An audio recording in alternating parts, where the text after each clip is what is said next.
అమిత్ షా దగ్గరికి పవన్ కళ్యాణ్ వెళ్ళి జగన్ ఏదో ఒకటి చేసేయండి, జగన్ అరెస్ట్ చేసి జైల్లో పెట్టేయండి అంటే చంద్రబాబు నాయుడు తాత్కాలిక మిత్రుడు, మనకి శాశ్వత మిత్రుడు జగను, అనవసరంగా ఎందుకు నువ్వు అతనితో ఎక్కువ పెట్టుకోబాకని చెప్పాడు అని అమిత్ షా నాదెళ్ల మనోహర్కి పవన్ కళ్యాణ్కి చెబితే, పవన్ కళ్యాణ్ నాదెళ్ల మనోహర్ ద్వారా వాళ్ళ కోర్ కమిటీ మీటింగ్లో చెప్పిస్తే అందులో ఆ కోర్ కమిటీలో పాల్గొన్న వాళ్ళు నాకు చెప్పారు, ఇది ప్రొఫెసర్ నాగేశ్వర్ చెప్పింది, అది తప్పని ఆగ్రహం వ్యక్తం చేసింది జనసేన.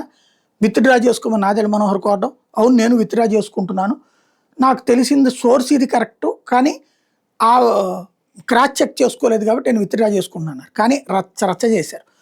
ఇప్పుడు నిన్న ఇవాళ కులం పేరుతో రెచ్చగొడుతుంది ఎవరు? కాపులకి సంబంధించినటువంటిది సాయి కృష్ణ అనే కుర్రోడి అదృశ్యం, మర్డర్ అయ్యాడా లాకప్ డెత్ అయ్యాడా అన్న కేసుకు సంబంధించి గ్యారంటీ ప్రజలు ప్రశ్నిస్తారు, మీడియా ప్రశ్నిస్తుంది, నిలదీస్తారు, తప్పదు మీడియాకు కూడా.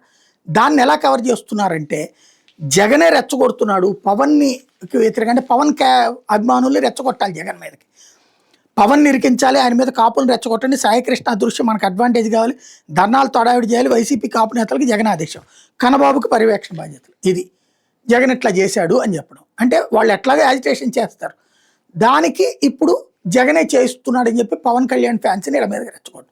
మరి ఇప్పుడు జగన్ ఇట్లా మాట్లాడతాడా ఆర్కేని? జగన్ మాట్లాడు, పట్టించుకోడు. ఇప్పుడు ప్రొఫెసర్ నాగేశ్వర్ మీద కేసు పెట్టినట్టు ఆర్కే మీద కేసు పెడతారా? పెట్టరు, ఎందుకంటే మనకు సంబంధించినోడు కావడం. ఇదే ఆంధ్రాలో స్పెషల్.